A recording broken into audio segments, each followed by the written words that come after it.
Hi, I'm Kangaroo, and today we're reviewing Ratchet and Clank Rift Apart. It's a third-person shooter with some puzzle and platform elements coming out exclusively for the PlayStation 5. We'll just go bit by bit through it. The gameplay, like I said, a mixture of shooting, puzzles, and platforming. The shooting feels quick and responsive. The platforming feels a little bit on the easy side, but overall pretty enjoyable, and it definitely integrates a lot into the puzzle elements, and vice versa, where the puzzle elements integrate a lot into the platforming elements. There's not too many times where shooting becomes part platformer or part puzzle game, and I actually do appreciate that because it makes the shooting a lot less confusing, especially because shooting in itself is kind of its own grand debacle, as there's a ton of explosions and particle effects, and just your screen is filled with so many visuals at once that trying to recognize like a platform or having proper depth perception would be a bit of a joke at times in a lot of shooting situations.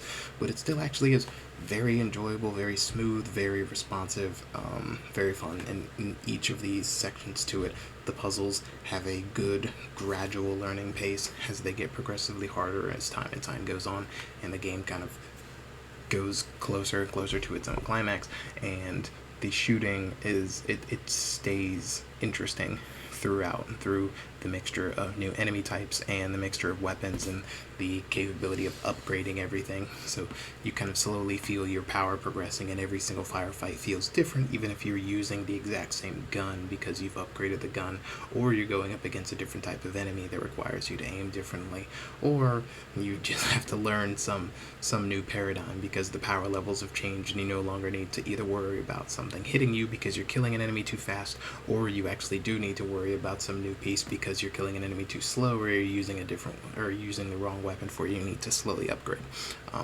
There's not many issues I can find with the gameplay, and do understand for this category I'm more referring to the minute to minute enjoyment of the game and not the overall small details that I'll be getting into later when regarding mechanics. So for this, it really is a great. Next, graphics. I don't know if you've seen Ratchet and Clank Rift Apart or just looked at any of the visuals for a moment. A lot of people have compared it to being like a Pixar movie. I don't think it's quite there yet. There's a few elements of animation that don't hit there, but I can see why it's drawing those comparisons. It's incredibly beautiful, incredibly high fidelity. You can see the individual furs on people's skin, the shine off every piece of metal that's floating around, the neon lights, the outdoor lighting, just the almost every splotch of color. And one thing I do want to mention is just the amount of color in this world. I know we've moved past the era of incredibly drab environments, like the old Gears of War, everything is brown, gray, black, and red. But even among more of the saturated environments, Ratchet and Clank sticks out as being kind of one of the prettiest and vibrant looking games out there.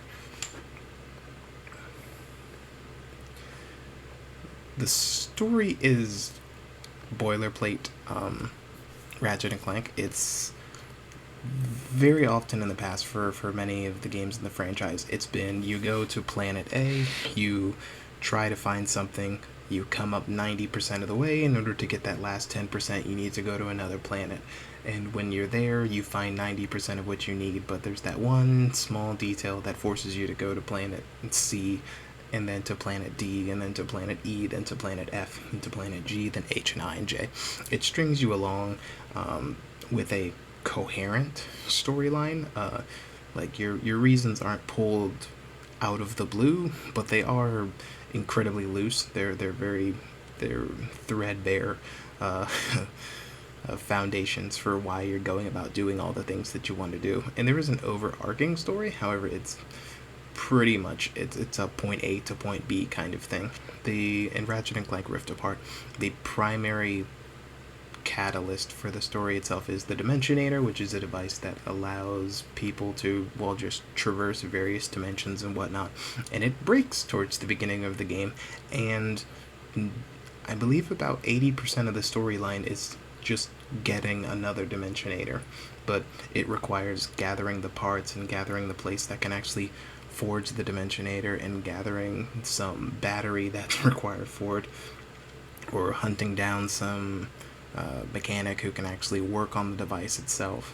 And all of those take place on their own individual planets, and kind of string you along through most of the story. So it's not that it's bad. It's just it's the minimum viable product to get you where you need to go. And while there is a minor amount of effort in to make it coherent, there's no particular effort beyond that. And it's nowhere near the strong suit of this game. In 2 days, I will forget the whole flowchart of what happened in order to get me to the ending. The world itself and kind of the world building, it's good. The only issue that I particularly have is that you don't often get as much time as you'd prefer in order to experience the worlds at large. Like I said in the storyline, it's stringing you along from planet to planet to planet, and in each place you're really only exploring what can only be described as a square mile of a planet that could have a way larger culture there to it. You always get bits and pieces. There's dialogue always going about in the background about people talking about their day-to-day. You see the various debris and the flora and the fauna and the scraps and the animals, and a number of interesting characters talking to you, but it never goes a lot beyond that. You go to each world for the purpose that you needed, and while there's something there and and you manage to accomplish whatever purpose you're there for, you typically don't get to explore much more than that. So each place feels like a little bit of a vignette of what it actually could be.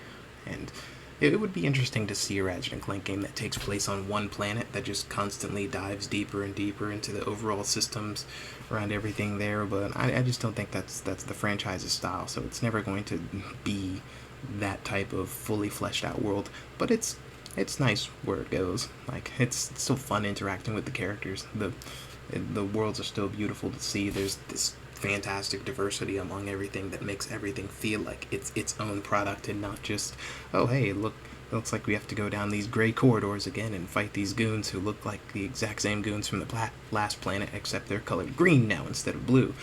So there's something to it. I just kind of wish there was a little bit more that could be done with it. In terms of style, Ratchet and Clank is easily the point I made previously about the vibrant worlds is one of the main features of a Ratchet and Clank game, and it was there even when gaming was going through its ridiculously drab, desaturated phase. On top of that, there's not too many games these days that still star anthropomorphic characters. Remember when that was a thing during the 90s, and it was like Sly Cooper and Rex and fucking Jack and Daxter, and just none of them have made a game in the past 5 years, except for Ratchet and Clank. He's now pretty much the only furry mascot around. Gosh, let me tell you, the 90s were the furries' heyday. But regardless, that there is still another style outside of it with all the technology, the way the guns aren't the basic shotgun or the assault rifle. Each gun has its own personality. Each world has its own personality. Each character has its own personality. It's a flavor that you will only get from Ratchet and Clank. You will not play another game and be like, man, these characters feel like a cliche or a copy of so and so or such and such. Like, that's never going to happen.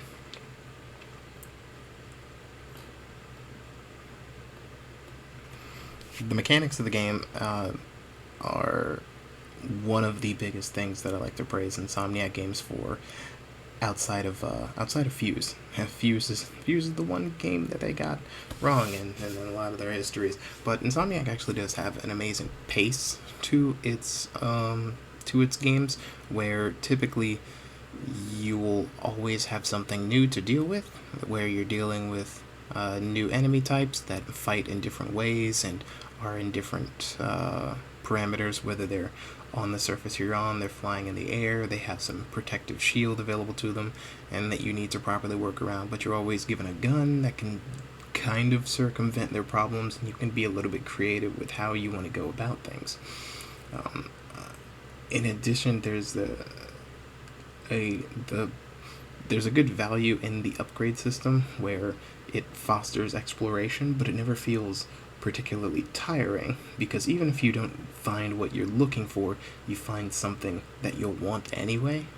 Anytime you go around exploring or kind of delving deeper into what each gun can provide or what your character can do in a fight, there's small details in almost everything in the game that just they feel fantastic, and they feed into each other.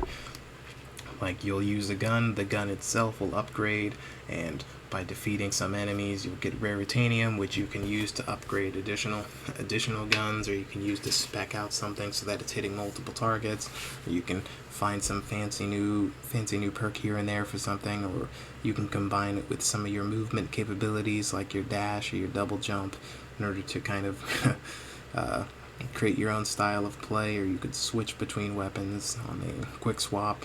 And, it's difficult to describe every single mechanic that's available in the game, and a lot of the options that are given to you in the ways that you're advised to play. And while it does seem like it's obviously a third-person shooter, it's bottlenecking you towards a specific playstyle, you never feel like you're magically corralled into that playstyle. You never feel like the game is trying to force you to be like, ah, damn it, another shooting segment. You're typically looking forward to everything that occurs, because by the time a new action takes place, or that things have to switch up, you realize there's going to be some advancement, and you're kind of looking forward to the new details that have changed, whether it be something as simple as damage values, or whether it be some part of your kit that now cooperates with itself, such as a variety of the mechanic weapon, a variety of kind of like setup weapons, where you can throw down something and it'll either freeze your opponent, or set up an auto turret,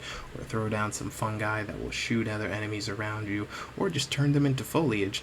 And at the same time, you're working with your movement capabilities, you're teleporting around through small dimensional rifts on the battlefield, trying to get behind opponents, or trying to avoid the just battlefield that's currently being dotted with threat markers and is about to be bombed to high heavens. So you're constantly moving, you're constantly gunning around, and each and every part of the design is made to both benefit you and entertain at the same time. So that's something I do greatly appreciate inside not just Ratchet and Clank Rift Apart, but a lot of Insomniac games in general. The characters are interesting, and obviously the main plot of Ratchet and Clank Rift Apart is going to a new dimension, and in this dimension you pretty much see dimensional counterparts of a lot of major characters. Like, there's Captain Quark, and then there's Captain Quantum, there's Skid McMarx, and there's, actually that's a mild spoiler, so I'll leave it out of that, but there's a Skid McMarx in the dimensional counterpart. There's Ratchet and Clank, and they believe that their dimensional counterpart is Rivet and Kit. It's also weird, they point out that they believe their dimensional counterpart, but they never do confirm that. That always seems a bit odd to me, because it means that in some dimensional counterparts can swap genders, and that somehow won't cause any issue, while there's some characters who don't swap genders, and that doesn't cause any issues. I mean, dimensional counterparts work like that. That would imply that one of them, they might potentially procreate at some day in the future, and that would mean that, yeah, there's just a whole lot of confusion towards it, where you would think a change that drastic would kind of have immediate ripple effects, and if anything like that happened, that there would be a lot of just completely different characters in the second dimension, but everything just, in a kind of jokey, non-serious format, kind of becomes a flipped version, like Skid's actually kind of tough and cool, or Captain Quark in the other dimension is actually trying to be heroic and trying to be brave. And Ratchet and Clank is, well, actually, Rivet and Kit are very muted. And the problem that I have is that, one, there's not a lot of time you get to explore. Typically, each new character you meet only appears on one or two planets, and you have a rather limited amount of interaction with them. So after the immediate joke of, haha, this character is so completely different, there's not much more to what their character does and how they act and behave. There's a few small pieces of dialogue here and there that might flesh them out a little bit more, but it never goes beyond that quick parody of this character is clearly the bizarro version of a character you've met in the past. So while it's entertaining, it does typically rely on about one joke overall. And then the matter with Rivet and Kit is that, with the exception of a gender swap, which doesn't really factor in much right now, it just kind of factors in much to the whole concept behind dimensional rifts, there's not much super different about them. There's Rivet's a little bit more of a standalone character, like she doesn't have a partner as much as Ratchet has Clank, and that has kind of led to a variety of things in the universe, but Rivet's reasoning behind that is pretty rock solid, and so there's not much to say about it. It's just, okay, Ratchet has the power of friendship and Rivet doesn't, and after that their characters don't particularly diverge too much. So it feels like a little bit of a lost opportunity to really make Rivet her own new interesting character as opposed to just loner version of Ratchet. So yeah, they've got that going for them. I do wish the game could be a little bit longer.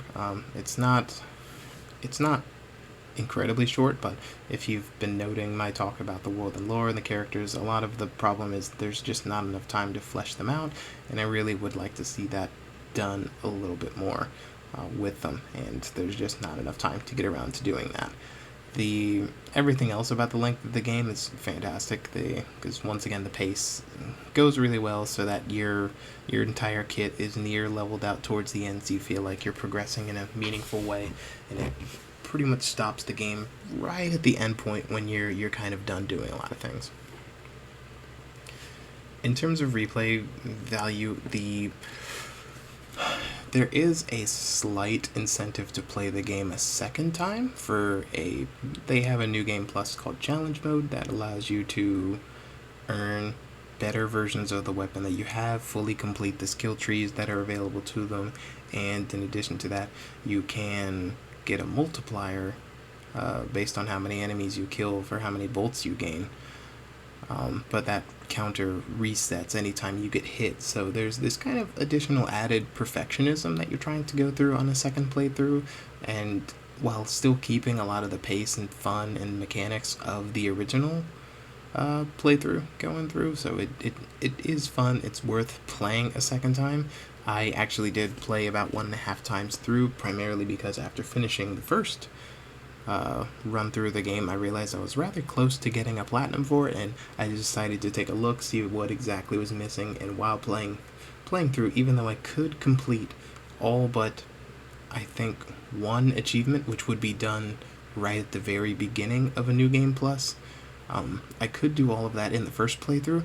I kind of just wanted to go through and experience the challenge mode for it, and for what it was actually, it may seem like only a small gameplay difference, just being able to upgrade your weapons and being able to get like 2 additional weapons and having that score multiplier, but the game just feels so much different when you're playing through that, and it feels fantastic, especially doing it on the second playthrough, because you kind of do have a reason to be perfectionist, because you've seen the enemies before, you know what they do, and you know how they act, and you know what you need to be looking out for, so it creates a new layer of fun by playing through it more than once. So I definitely do recommend that. I will be completely honest, I don't remember a single fucking sound or song from this game at all.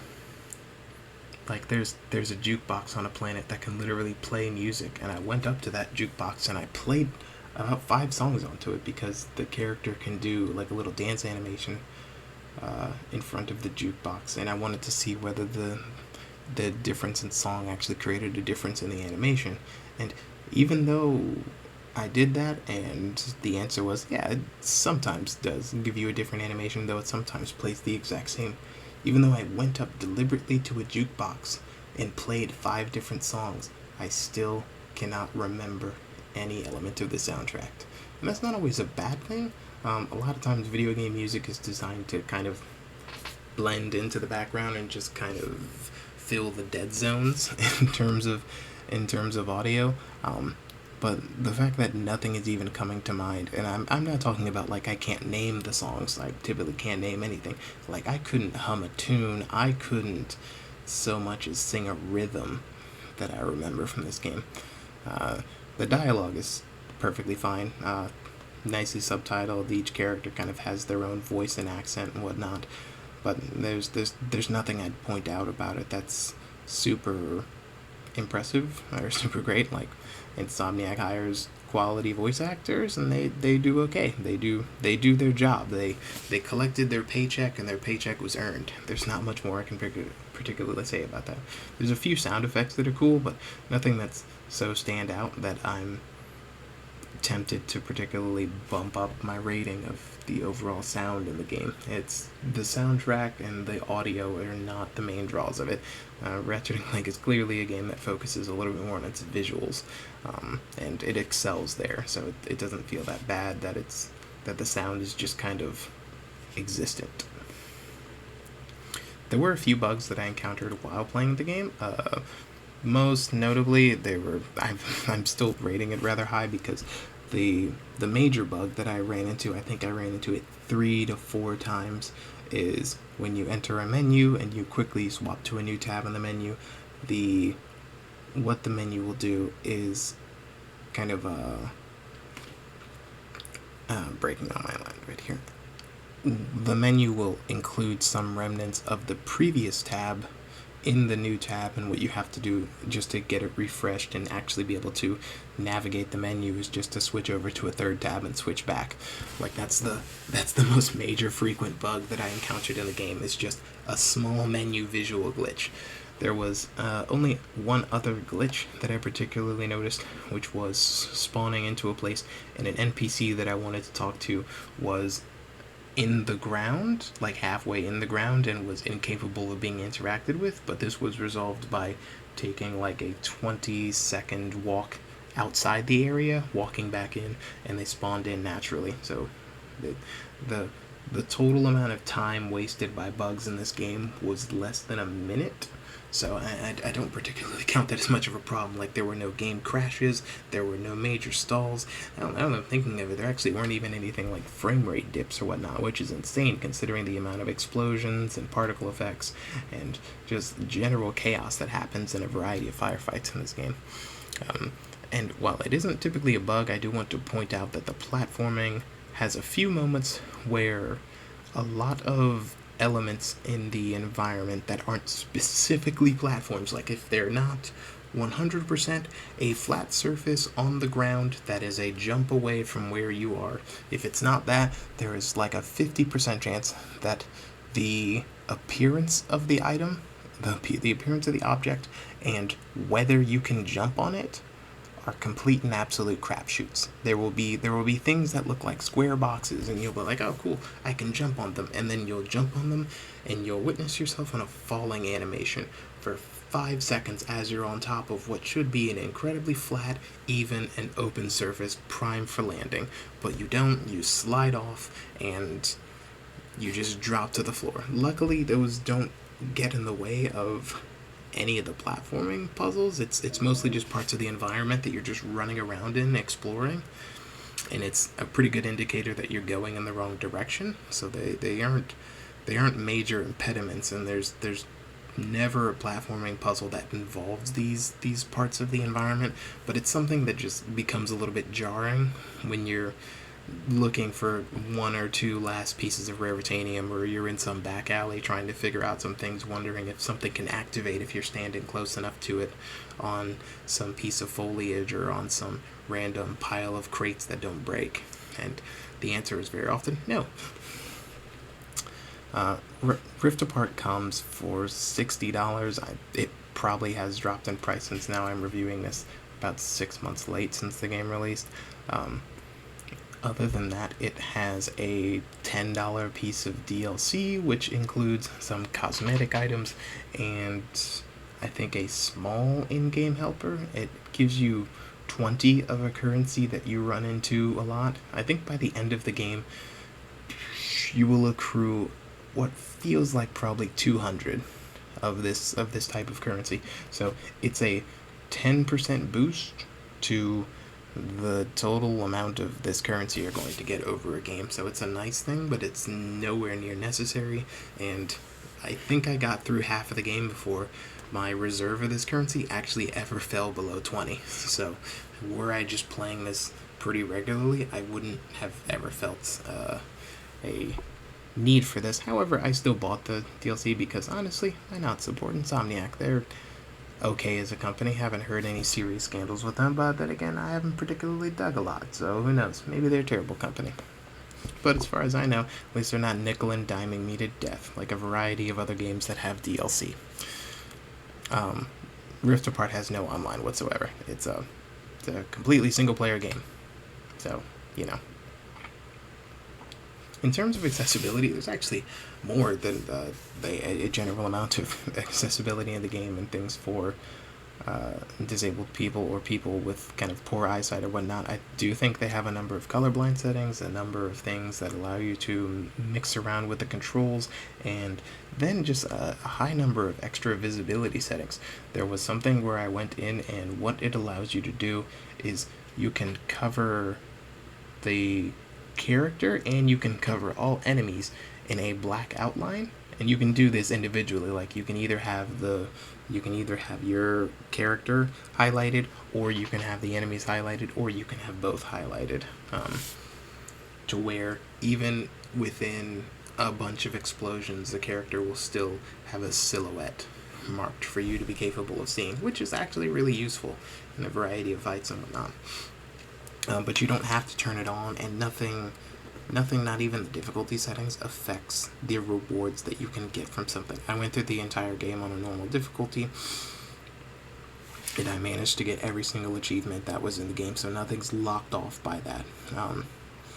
In addition, there's a few collectibles. There's a collectible in the game, like these golden bolts, where each of those actually adds new...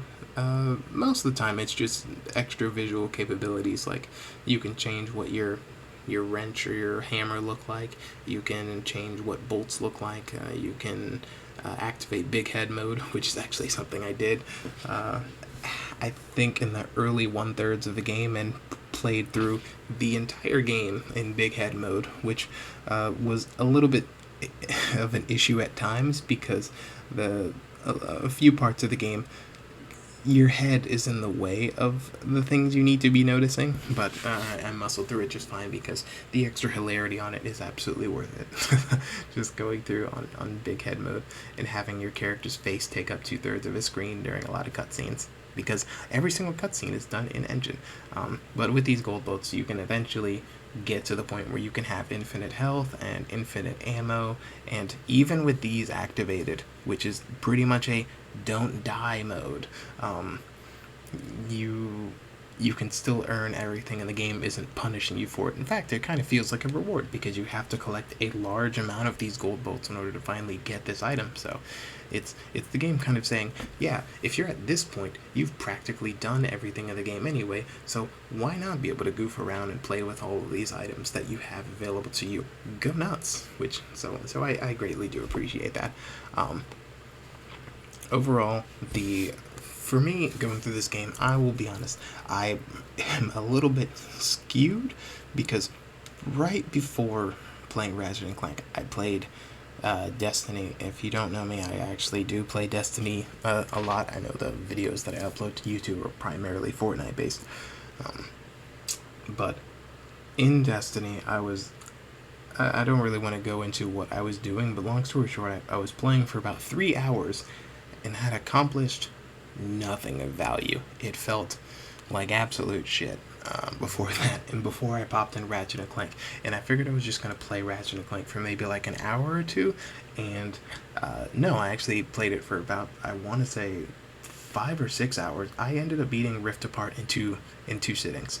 I beat it in 2 sittings, and then I went back for a 3rd sitting just to get the Platinum Trophy by completing everything else and playing through challenge mode halfway. So it's not not a super long game, but it's fantastic for what it is. And every second of the way, just going to a new planet and being like, oh man, this new planet is gorgeous.